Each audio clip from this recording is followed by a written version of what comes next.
Assalamualaikum warahmatullahi wabarakatuh. Alhamdulillahilladzi 'allama bil qalam 'allamal insana ma lam ya'lam. Wa nusalli wa nusallimu ala khairil anam habibina wa syafi'ina Muhammadin sallallahu alaihi wasallam wa ala alihi wa ashabihi wa azwajihi wa dhurriyyatihi wa man sara ala nahjihi ila akhiril ayyam. Rabbi shrah li sadri wa yassir li amri wahlul 'uqdatam min lisani yafqahu qawli, amma ba'du. Hadirin muhtaramin wal mukarramin, para alim, para ulama, para asatidz, para guru yang senantiasa kita hormat fadilah dan berkah ilmunya, jajaran pengurus DKM Masjid Raya Bani Umar yang saya muliakan, hadirin dan hadirat jamaah salat subuh rahimakumullah. Pertama, tentu saja mari kita bersama-sama memanjatkan rasa syukur kita kehadirat Allah Subhanahu wa taala atas berbagai limpahan nikmat karunia dan anugerahnya kepada kita sekalian. Salawat dan salam mari kita hadiahkan kepada baginda agung Nabi kita Muhammad sallallahu alaihi wasallam beserta keluarga, para sahabat, para tabi'in, tabi'in, dan juga tentu saja umat beliau yang senantiasa istiqamah dalam menegakkan sunnah-sunnah beliau sampai hari akhir nanti. Baik, kita lanjutkan kajian surah Thaha pada kesempatan kali ini. Di kesempatan yang lalu kita sudah membahas tentang mukjizat Nabi Musa yang diminta oleh Allah untuk ditunjukkan dengan melemparkan tongkatnya dan kemudian menjadi ular. Yang kedua adalah mukjizat tangan beliau ketika dimasukkan ke dalam ketiak, maka kemudian tangan itu berubah menjadi putih cemerlang bercahaya tanpa ada cacat apapun. Pada kesempatan kali ini, setelah Nabi Musa dibekali oleh Allah Subhanahu wa taala dengan bekal fisik, ya. Jadi mukjizatnya Nabi Musa kan mukjizat fisik, ya Pak. Berbeda dengan mukjizatnya Nabi Muhammad berupa non fisik, Al-Qur'an. Al-Qur'an bukan Al-Qur'annya kan, bukan mushafnya, tapi isi di dalamnya. Nah, mukjizat fisik ini diberikan oleh Allah kepada Nabi Musa. Nanti Nabi Musa juga meminta bekal batin, ya. Karena memang orang ketika ingin berjuang, apalagi perjuangan yang sangat berat, menghadapi manusia paling keji, paling kejam, paling berkuasa saat itu, maka Nabi Musa dibekali oleh Allah bekal lahir dan batin. Sebagaimana firman-Nya, a'udzubillahi minasyaitonir rajim, idhhab ila fir'auna innahu tagha. Pergilah kepada Fir'aun, sesungguhnya dia telah melampaui batas. Maka kemudian Nabi Musa memohon kepada Allah, qala rabbi shrah li sadri. Dia berkata, Nabi Musa maksudnya, Rabbi Tuhanku, ishrah li sadri, lapangkanlah untukku dadaku, wa yassir li amri, dan mudahkanlah untukku urusanku, wahlul 'uqdatam min lisani, dan lepaskanlah kekakuan dari lidahku, yafqahu qawli, supaya mereka mengerti perkataanku. Nah, ini adalah ayat-ayat yang menggambarkan tentang bagaimana Nabi Musa ketika di kesempatan ayat-ayat yang lalu dibekali oleh Allah 2 mukjizat fisik, maka kemudian Nabi Musa memohon kepada Allah agar dibekali beberapa bekal batin, ya. Di antaranya dada yang lapang, ya, dimudahkan urusan, kemudian lidahnya atau lisannya itu diberi kefasihan supaya bisa menyampaikan pesan dengan baik, ya. Ada 3. Baik, kita bahas, ya. Sebagaimana kita sampaikan tadi bahwa Nabi Musa menghadapi masyarakat di mana kekuatan sihir itu menjadi simbol kekuatan baik individu maupun kelompok, termasuk juga negara mempekerjakan ahli sihir dalam rangka untuk mengokohkan, melegitimasi kekuasaan, ya. Kalau di dunia sekarang partai, Pak, partai politik, ya. Kalau zamannya Fir'aun partai sihir, ya, gitu ya. Ya Pak ya, beda ya. Tapi mungkin secara substansi sama, ya.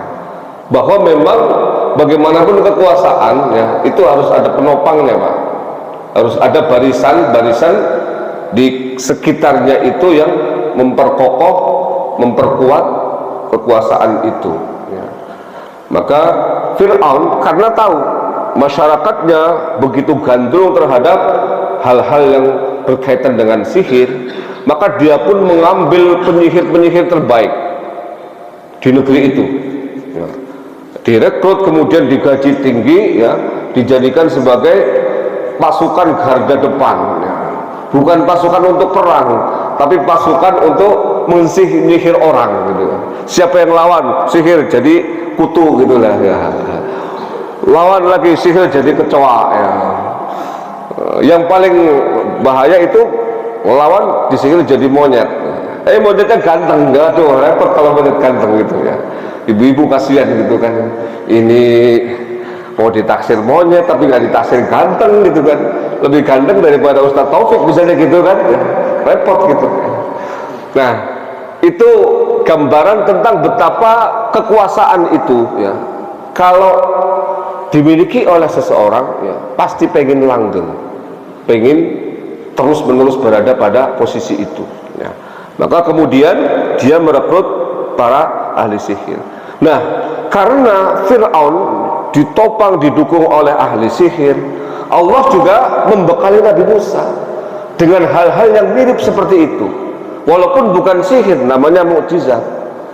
Apa sih bedanya sihir dengan mukjizat? Kalau mukjizat langsung dari Allah, kalau sihir dari syaitan. Kalau mukjizat tidak bisa dipamer-pamerkan kecuali atas izin Allah. Jadi tidak bisa juga diajarkan Bapak dan Ibu, ya, nggak bisa, ya, ditularkan itu nggak bisa. Tapi kalau sihir bisa, dan bisa bahkan bisa di live streaming, ya. Maka saya seringkali menyampaikan Bapak dan Ibu jangan terkecoh. Kalau ada orang kok bisa mengangkat mobil hanya dengan rambut kepalanya dan itu dijadikan sebagai entertain, ya, acara live lagi, itu sihir. Bukan mukjizat, bukan maunah, bukan karomah, ya. Kita jangan terkecoh, dan kayak begitu banyak yang bisa, ya. Apalagi berkolaborasi dengan makhluk-makhluk yang kekuatannya kita tidak menduga, ya. Gunung saja bisa dibawa gitu kan, ya. Kalau makhluk-makhluk seperti itu, ya, karena mereka memang punya kekuatan supranatural yang tidak dimiliki oleh manusia, maka kita tidak perlu terkocok, wah orang itu berarti ahli ibadah. Orang bisa dilatih kok, Pak. Orang Cina itu mereka nggak pernah sholat kan, tapi bisa terbang, Pak. Itu Shaolin Kungfu itu banyak yang bisa terbang beneran, ya. Badannya ngangkat sendiri, ya. Itu bukan karena mereka ahli ibadah, tapi karena apa? Latihan yang sangat keras. Latihan yang sangat keras pada akhirnya bisa sampai kepada level itu. Nah, kalau yang ajaib-ajaib itu biasanya pasti bekerja sama dengan makhluk halus, ya. Dan ini bukan mukjizat. Nabi Musa dibekali oleh Allah 2 mukjizat. yang satu adalah tongkat, yang satu tangan, ya. Karena memang lawannya adalah lawan fisik. Nabi Muhammad berbeda, ya. Lawannya bukan fisik, tapi apa? Penyair-penyair. Saat itu penyair-penyair di Arab, penyair jahiliyah itu luar biasa, dan itu menjadi simbol kebanggaan siapapun yang bisa bersyair dengan indah, dia akan dihormati oleh masyarakatnya. Karenanya Al-Quran datang dengan syair yang lebih tinggi, ya. Disitulah maka mukjizat itu biasanya menyesuaikan dengan kaumnya. Ini pembelajaran juga bagi siapapun yang ingin mendidik anaknya, ingin berdakwah, ingin menyampaikan pesan-pesan kebaikan. Sesuaikan Bu dengan kondisi anaknya. Ibu dulu, anaknya langsung tutup telinga. Dulu ibu, ya dulu Bu, ya belum ada HP Bu, ya. TV juga kagak ada di kelurahan, itu pun begitu nonton semut semua, ya. Karena apa? Akinya habis gitu. Lah sekarang semua bisa ditonton di HP, nggak bisa. Harus sesuaikan dengan kondisi, ya. Anak sekarang disuruh beres-beres rumah, magernya minta ampun, ya. Orang urusannya dia sendiri aja makan nggak mau bergerak kok, cukup pakai HP datang sendiri, betul Pak ya? Bagaimana disuruh masak gitu loh, susahnya minta ampun, ya. Maka cara mendidik mereka itu harus berbeda, ya. Tidak boleh kemudian kita perlakukan anak sekarang ini seperti ketika kita masih anak-anak dulu oleh orang tua kita, ya. Ali bin Abi Thalib pernah mengingatkan, alimu auladakum, ajarkanlah anak-anak kalian. Itu 14 abad yang lalu. Ali bin Abi Thalib sudah punya visi yang sangat luar biasa ke depan. Ajarkanlah anak-anak kalian, fa innahum makhluquna, karena mereka adalah makhluk atau generasi, li zamanin ghairi zamanikum, untuk zaman yang bukan zaman kalian. Nah, sekarang sudah berbeda, termasuk juga dai penceramah, ya, itu sudah berbeda. Kayak begini live streaming harus, saya malah cenderung bahwa live streaming pakai YouTube, pakai medsos, ya, itu bukan berarti ustadznya pamer, ya. Saya bikin status, saya share, ya, saya isi di Bani Umar. Supaya apa? Eranya memang sudah berbeda. Zaman dulu mungkin namanya riya, Pak, ya. Tapi sekarang yang batil, yang mungkar, yang maksiat itu dipamer-pamerin kemana-mana, itu jauh lebih masif. Loh, kalau kemudian kebaikan tidak dipamer-pamerkan, tenggelam itu, ya. Jadi kondisinya udah beda Pak sekarang, ya. Ustadz medsos, ya, medsosan bagus, ya, daripada medsos isinya nggak jelas, ya. Mendingan isinya adalah pesan-pesan kebaikan, asal jangan narsis aja, ya. Tipis Pak antara dakwah dengan narsis, itu tipis itu, ya. Bedanya tipis, ya. Ustadznya sudah tua tapi narsisnya minta ampun, pakai bedak, pakai ini gitu, jalannya lenggak-lenggok. Lah, ini ustadz sudah mulai ketularan ketularan narsisnya anak-anak muda, ya. Tidak seperti itu, ya. Ya, harus bisa mengelola hati dan jiwa. Tetapi bahwa perubahan daripada zaman itu disikapi. Bagaimana Allah membekali Nabi Musa dengan apa yang sesuai dengan kondisi mad'unya atau objek dakwahnya ketika itu, ya. 2 mukjizat. Nah, kemudian apa? Mengapa Nabi Musa diperintahkan untuk menyampaikan dakwah kepada Fir'aun? Innahu tagha. Karena Fir'aun sudah melewati batas. Ya, kejadian banjir kemarin, ya, itu memang sudah melewati batas.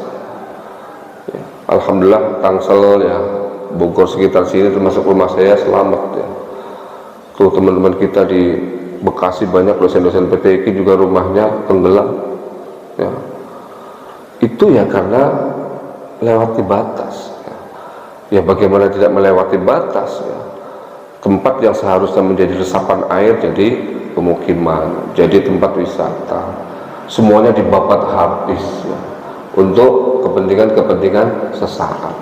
Tidak berpikir jangka panjang bagaimana alam semesta ini sudah diciptakan oleh Allah dengan keseimbangannya, ya. Keseimbangan itu harus dijaga. Ada yang tempatnya air, ada yang tempatnya manusia.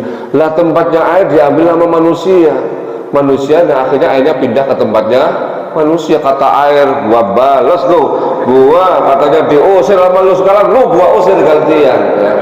Ya pasti begitu, ya. Jadi air itu nggak jahat, yang jahat manusia, ya. Alam itu nggak pernah menjahati kita.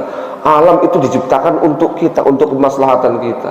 Karena melewati batas itulah kemudian dikirim. Nah, cuman ya, yang dikirim kadang-kadang bukan yang bersalah gitu loh, persoalannya itu. Nah, itu mau urusan Allah Subhanahu wa taala. Nanti yang paling bertanggung jawab, yang jadi biang keroknya nanti di akhirat itu pasti itu, ya. Hisabnya bertumpuk-tumpuk. Lu gara-gara lu bangun pemukiman tuh, orang Bekasi pada tenggelam semua, tanggung jawab gebuk 1 kali. Oh, pada protes gak cukup 1 kali, kita ada 1 juta gebukan, ya. Nah itu, ya, pasti akan ada balasan amal, ya. Jadi gak usah kemudian kita maki-makinya habis-habisan, gak perlu. Itu sudah ada catatannya di mata Allah Subhanahu wa taala, ya. Tetapi memang harus ada upaya perbaikan. Nah, Nabi Musa, ya, melakukan itu dalam rangka untuk menghentikan kesewenang-wenangan daripada Fir'aun. Fir'aun itu sewenang-wenangnya dalam 2 hal, melampaui batasnya dalam 2 hal. Yang pertama, melampaui batas terhadap Allah. Apa? Mengaku Tuhan. Walaupun yang diaku oleh Fir'aun itu bukan Tuhan semesta alam, tapi Tuhannya orang Mesir. Ini beda, Pak, ya. Jadi Fir'aun itu tidak pernah mengakui bahwa saya adalah Tuhan semesta alam. Hanya ana rabbukumul a'la, Tuhan kalian. Ya, Tuhan kalian maksudnya orang Mesir dan sekitarnya. Ya. Jadi salah kalau mengatakan Fir'aun itu adalah mengaku Tuhan semesta alam. Ya, tidak, hanya mengaku sebagai Tuhan penduduk Mesir dan sekitarnya. Tapi tetap saja Tuhan, dan itu melampaui batas, ya. Karena bukan posisi dia untuk mengklaim itu. Maka itu disebut sebagai taghin, ya, pokok. Yang kedua, melewati batas terhadap makhluk, melakukan tindakan penganiayaan yang tiada batas kepada kaum Bani Israel, sewenang-wenang dalam berkuasa, ya. Apapun yang dia inginkan itu harus terlaksana walaupun menyakiti rakyatnya.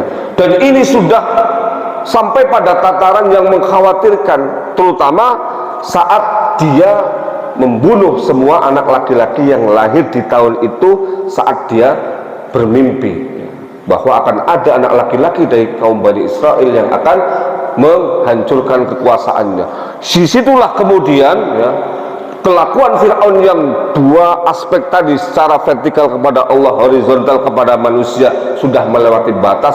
Harus ada pihak yang menghentikan itu dan memperbaiki itu, ya. Nah, sekarang tugas kita, ya, kalau memang kita tidak bisa memperbaiki dari sisi kebijakan, Pak, ya sekarang kita dari sisi perilaku dan sikap. Sampah jangan dibuang di sungai, gitu kan. Got yang mampet, ya, tolong, ya, kerja bakti RT, kerja bakti komplek, gitu, ya, supaya apa? Tetangga kita pas hujan nggak kebanjiran. Ya itulah, ya, kalau memang kaitannya dengan banjir yang memang lagi rame sekarang dibicarakan, yang bisa kita lakukan seperti itu. Ya, tugas saya ya seperti ini, ya, dari masjid ke masjid, ya, dari satu tempat ke tempat yang lain, ya, dalam rangka untuk apa? Untuk melakukan upaya-upaya islah, ya, perbaikan dan islah, ataupun dalam rangka untuk kebaikan semuanya. Nah, Nabi Musa ketika diperintahkan oleh Allah untuk berdakwah kepada Fir'aun, yang kita tahu semua bagaimana Fir'aun itu, ya, bahkan riwayat mengatakan Fir'aun itu saking kuatnya, itu juga diberi kekuatan oleh Allah yang tidak diberikan kepada manusia yang lain. Salah satunya adalah tidak pernah sakit. Dalam sebuah riwayat dikatakan itu.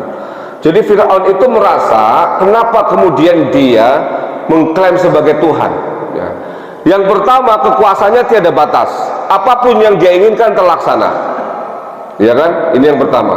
Yang kedua, fisiknya juga, orang lain pada sakit, dia tidak pernah sakit. Dia kemudian mikir, saya ini beda ya dengan yang lain. Yang ketiga, bawahannya, nah ini yang pernah saya sampaikan. Jadi otoritarianisme ataupun arogansi ya, itu tidak akan muncul sendiri, tapi dipicu oleh orang sekitarnya. Hati-hati Pak, kita tujuannya takzim, tapi ternyata kultus, jadinya arogan kayaknya, gusnya arogan gitu. Tujuan kita baik takzim, tapi mengkultuskan pada akhirnya mendewa-dewakan, muncul arogan.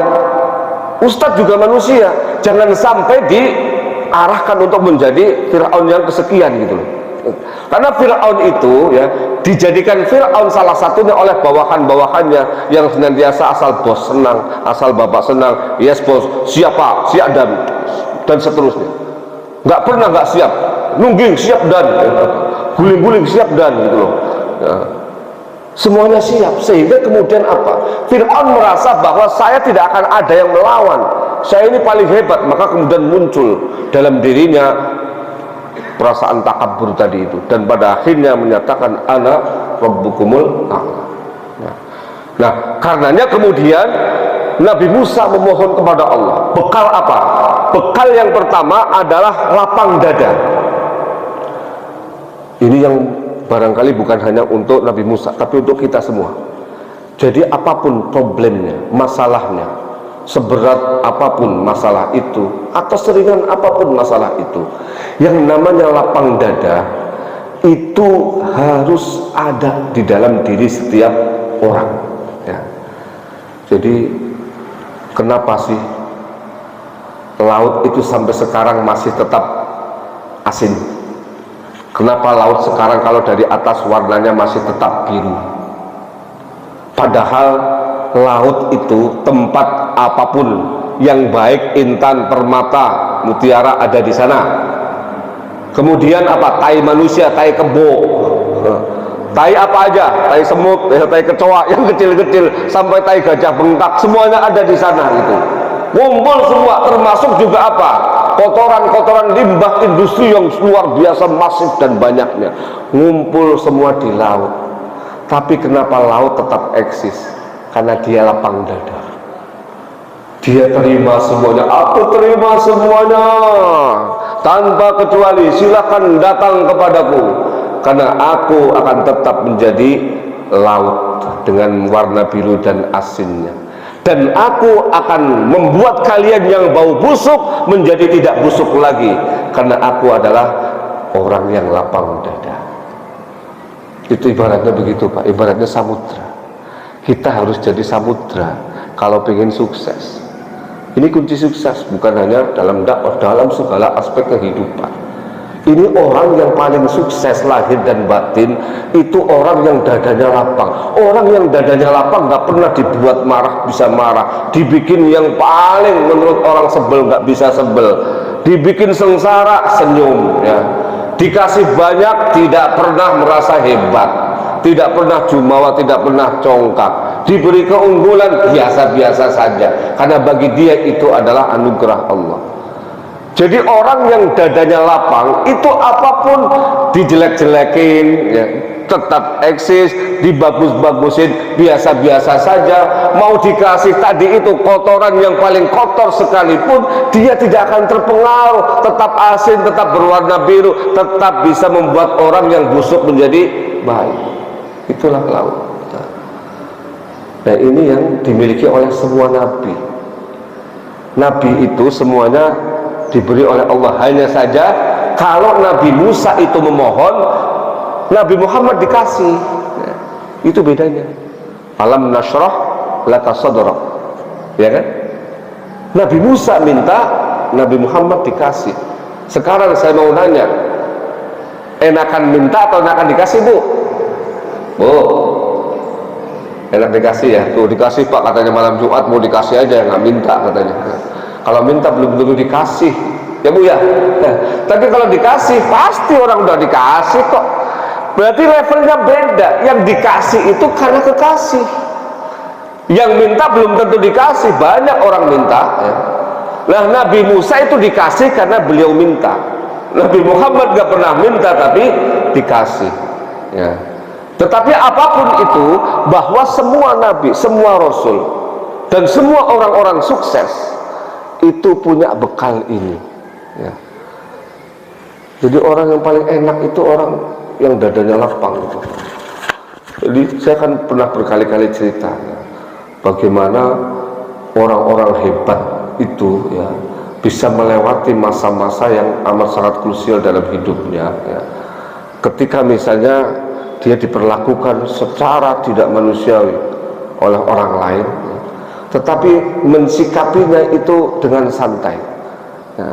Saya pernah sampaikan bagaimana Imam Syafi'i ya, itu beliau kan orang yang sangat-sangat alim ya, orang yang punya reputasi saat itu barangkali tiada tandingan ya. Muridnya banyaknya luar biasa.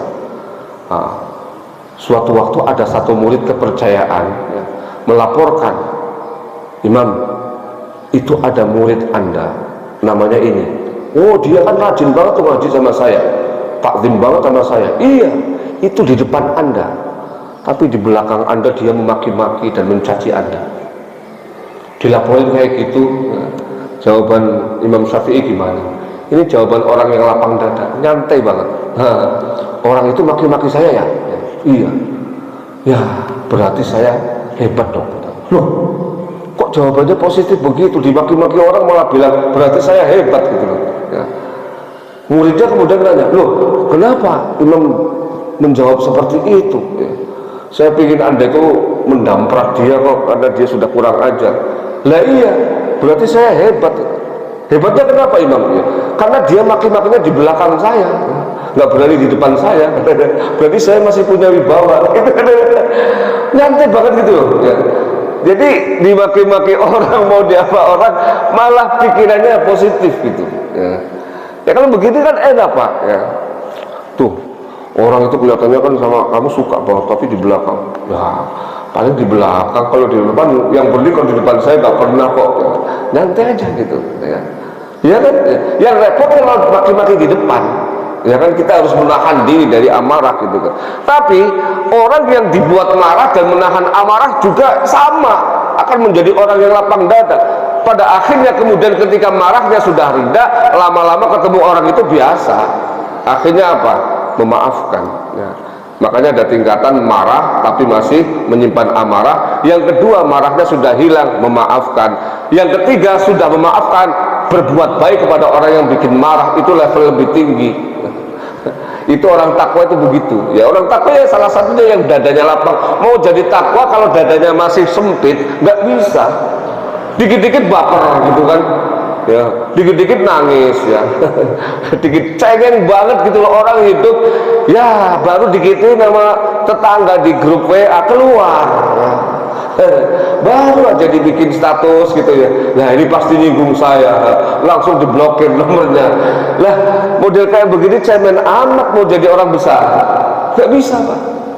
Termasuk kalau kita ingin jadi orang hebat, katakanlah ustadz hebat ya, penceramah hebat, mau kiai yang hebat, itu siap dimaki-maki sama orang Pak.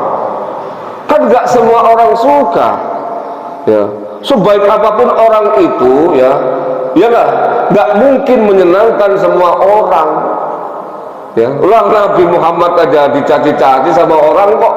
Lah ini ada kiai besar dicaci sama satu orang, bapernya sampai 2 tahun, stroke akhirnya gara-gara satu orang ya. Lah model kayak begini mau jadi kiai ya, cukuplah jadi ustadz kalau gitu. Kalau enggak jadi marbot masjid aja gitu kan ya. Aman gitu ya, karena yang jurun masjid ya, nggak ada yang masjid maki-maki orang tuh nggak ada gitu. Tapi kalau ngurus manusia ya, walaupun manusianya cuma sedikit ya, sama Bu ya. Suami juga kadang ya, bikin kesel lah, puasa pagi-pagi tidur sampai duhur ya, nggak ngapa-ngapain, istri semua yang sibuk ya, begitu maghrib makan doang, habis itu apa nonton gitu ya, habis isya orang tadarus nonton, ngeselin banget itu ya. Itu yang capek-capek gitu kan, malam-malam minta jatah ya, padahal istrinya capeknya luar biasa, nggak dikasih, marah-marah ya. Waduh kesel banget Bu ya. Ya, kesel ya. Tapi kalau kemudian kita kesel disimpan terus ya, lama-lama ibu bisa mati berdiri sebelum suami kayak begitu. Ya pelan-pelan ya. Awal-awal mungkin gimana caranya didekatin ya. Habis dikasih kemudian ngomong baik-baik gitu kan. Insya Allah kok suami juga begitu ya. Mengapa sih ya hidup, terutama ini suami dan istri, anak dan ayah ya, itu masalahnya lebih banyak daripada sekretaris, daripada bawahan, daripada tetangga, daripada anaknya mantan begitu ya. Ya. Mengapa? Ya karena tiap hari ketemu ya. Ya, tiap hari ketemu itu namanya orang kan semuanya terbuka gitu kan ya. Apapun ya, termasuk juga perilaku dan sikap kita, topengnya itu hilang semua. Pada saat kita ini ustadz ada di depan ya, itu kan pakai topeng karena dia ustadz ya. Tapi coba nanti di rumah ya, kalau di sini saya mau buang air kecil misalnya, atau mau buang angin ya, saya tahan-tahan ya. Ya, saya tahan-tahan supaya nggak keluar bunyi kecil gitu kan ya. Tapi kalau udah di rumah ya, deket sama istri buat begitu aja gitu. Waduh ya, kata istrinya, waduh ustad ya, topengnya sekarang kelihatan semua gitu, dibuka begitu ya. Ya itu kenapa istri kesel sama suami, karena apa? Kalau sama jamaah itu diempet begitu sama istri, diumbar semuanya itu ya. Sama ya, ya yang namanya ini bulu ketiak segala macam nggak dicukur ya, udah kayak gitu nggak mandi gitu ya, karena seharian nggak mandi, libur tidur nggak mandi nggak apa-apa gitu ya.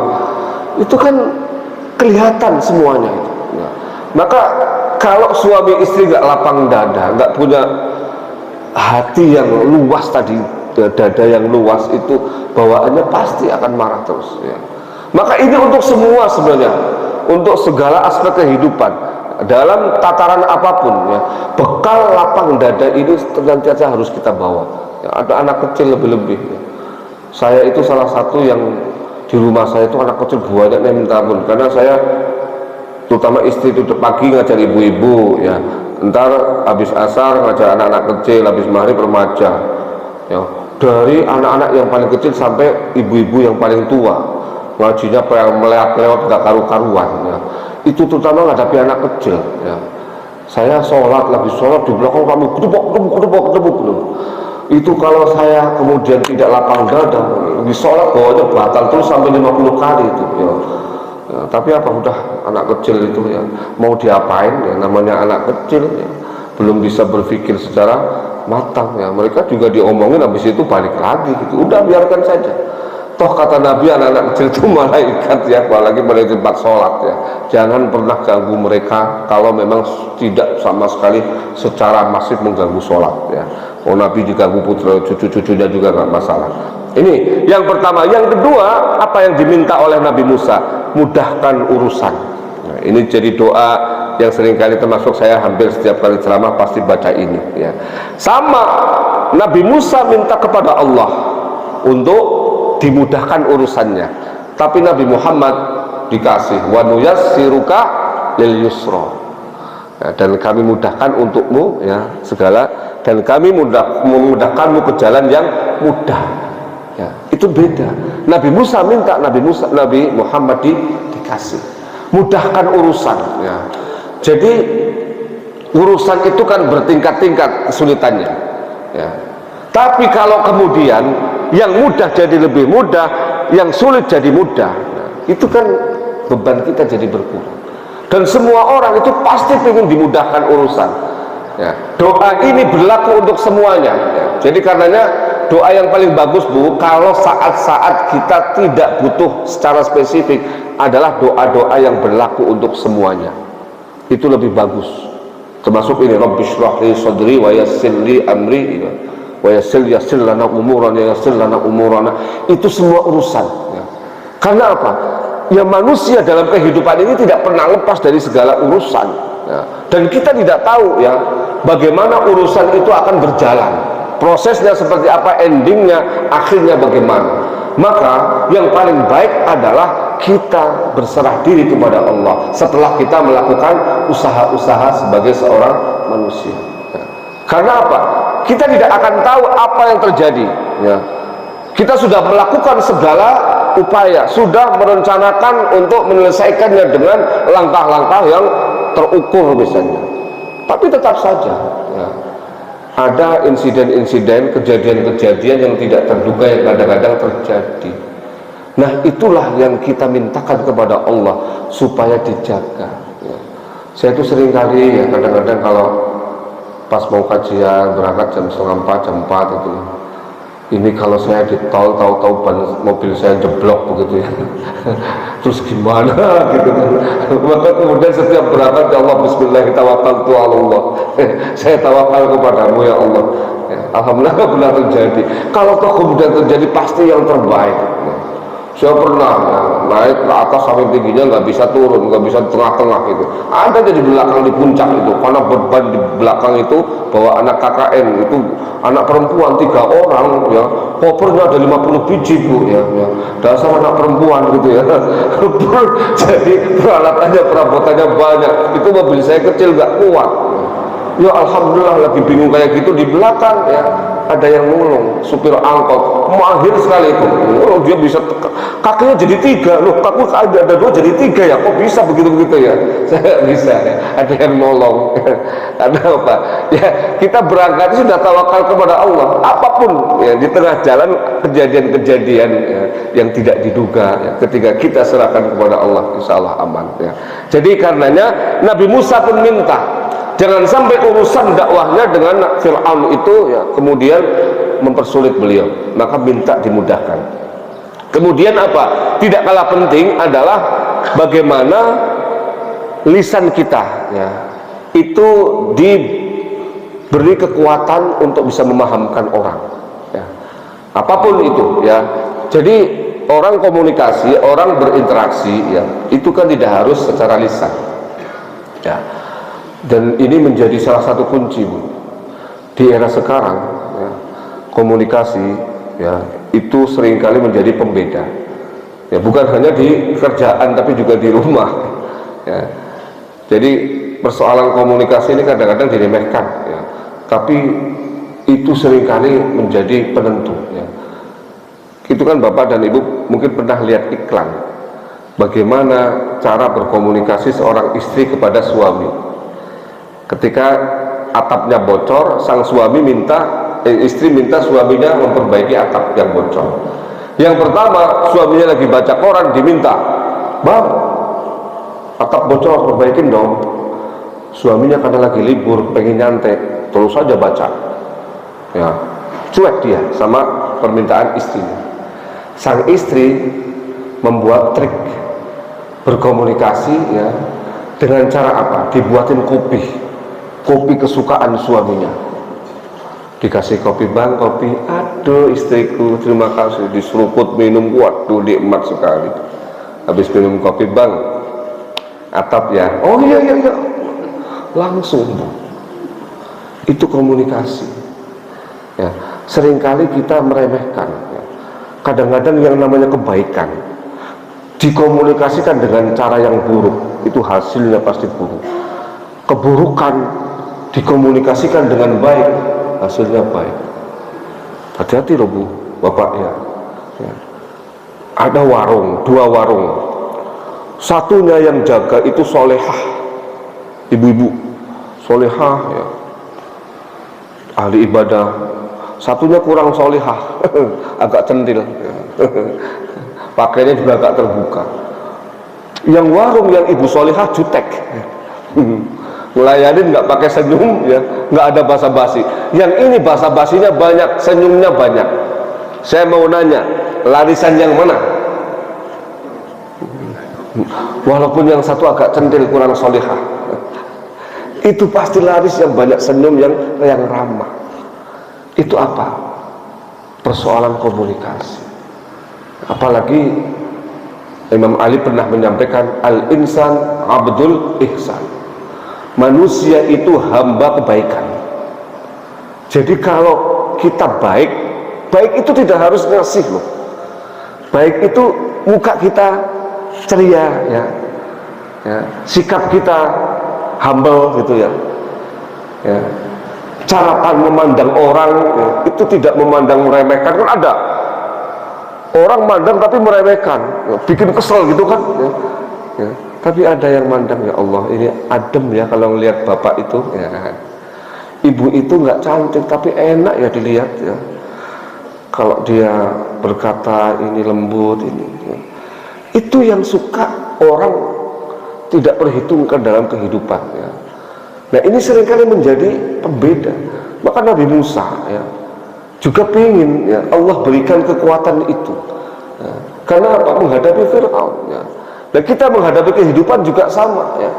Jangan pernah remehkan tadi itu ya. Sikap ramah, murah senyum ya, itu kelihatannya sederhana dan murah, tidak ada bayarannya, gratis. Tapi itu banyak orang yang susah untuk melakukan itu. Apa sih sulitnya ya, senyum ya, ya. Walaupun bisa jadi senyumnya dipaksakan karena kita lagi masalah.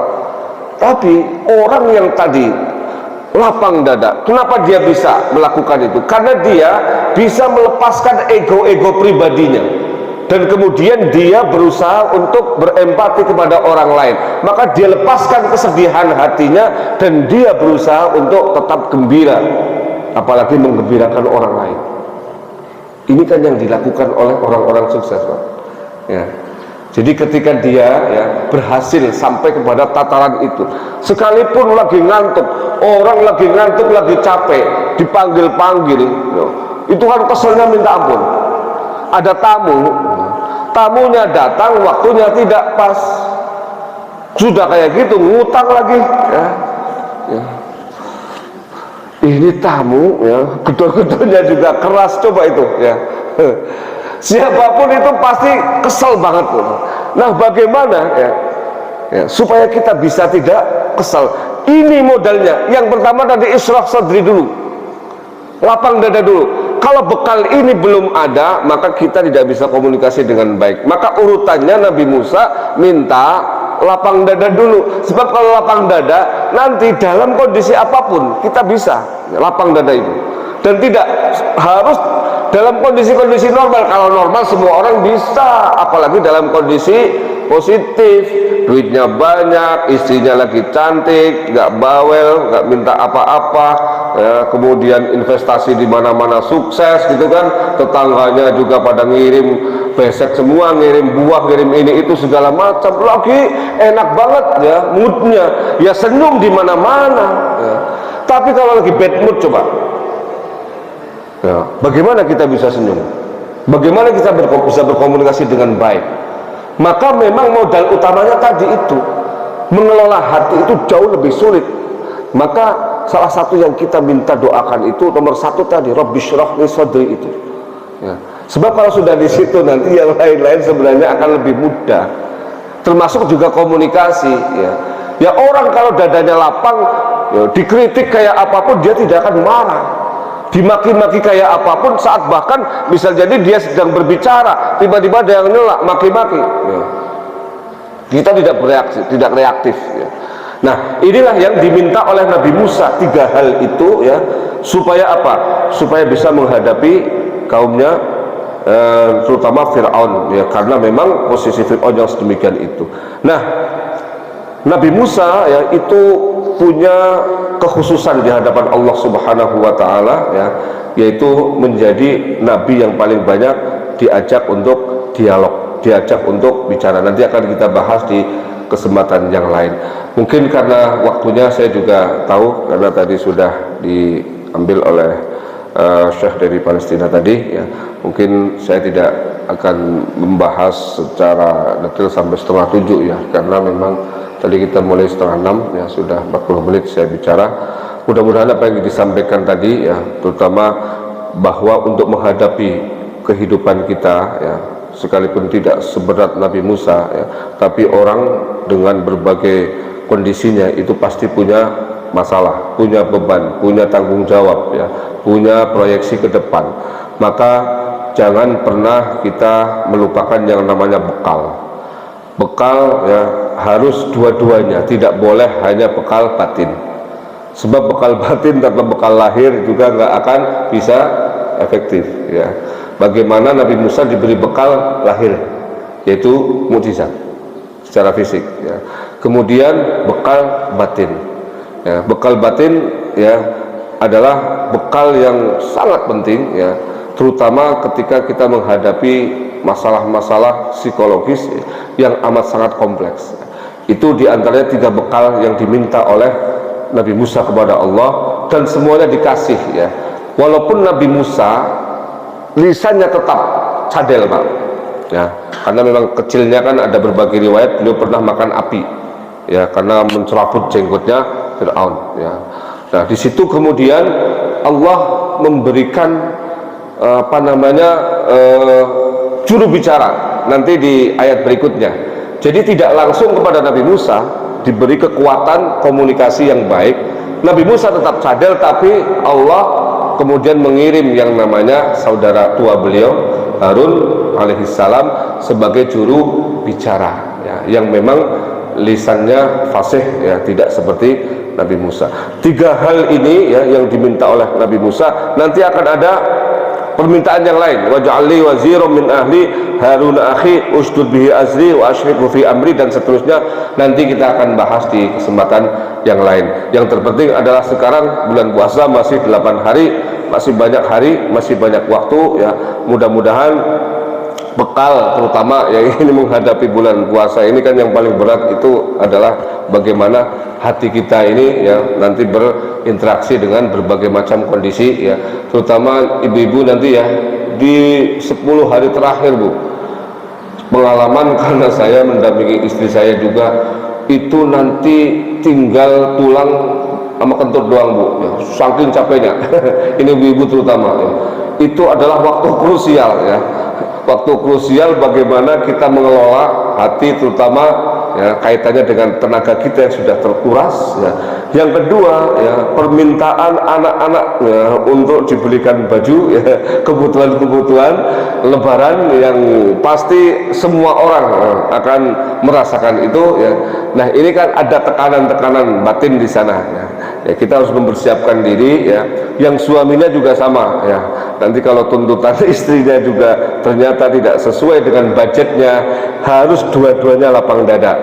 Nanti tanamkan juga lapang dadaan itu kepada anak-anaknya. Seandainya misalnya ya, apa yang mereka inginkan tidak bisa terbeli ya, apalagi anak-anak sekarang ya, tolong kalau minta jangan terlalu berlebihan, harus mengukur kemampuan dari orang tuanya. Mudah-mudahan semuanya bisa berjalan dengan baik, dan sampai nanti di bulan puasa akhir ya, kita tetap eksis sebagai seorang yang berpuasa dan mendapatkan pahala secara utuh ya, lahir dan batin. Amin ya rabbal alamin. Demikian yang bisa saya sampaikan. Kalau ada yang ingin tanyakan silakan, masih ada waktu ya. Tidak ada ya, baik kita tutup dengan doa. Mudah-mudahan apa yang kita sampaikan ini bermanfaat. Allahumma shalli wa sallim ala sayyidina maulana Muhammad walhamdulillahi rabbil alamin. Allahumma ij'al jam'ana hadha jam'an marhuma, tafarraqna ba'da tafarruqan ma'suma, wa la taj'al fina wa la minna shaqiyyan wa la mahruma. Allahumma arzuqna 'ilman nafi'a, qalban khashi'a, wa lisanan dhakira, wa yaqinan sadiqa, wa rizqan wasi'an mubarakan, wa 'amalan salihan mutaqabbala. Allahumma inna na'udzubika min 'ilmin la yanfa', wa min 'ainin la tadma', ومن نفس لا تشبع، ومن دعاء لا يسمع. اللهم استجب دعاءنا واشف مرضانا وارحم موتانا ولا تخيب فيك رجاءنا، واختم بالباقيات الصالحات أعمالنا. ربنا آتنا من لدنك رحمة وهيئ لنا من أمرنا رشدا. ربنا آتنا في الدنيا حسنة وفي الآخرة حسنة وقنا عذاب النار. سبحان ربك رب العزة عما يصفون، وسلام على المرسلين والحمد لله رب العالمين. Mohon maaf, Allahumma fiqh lakum. Assalamualaikum warahmatullahi wabarakatuh.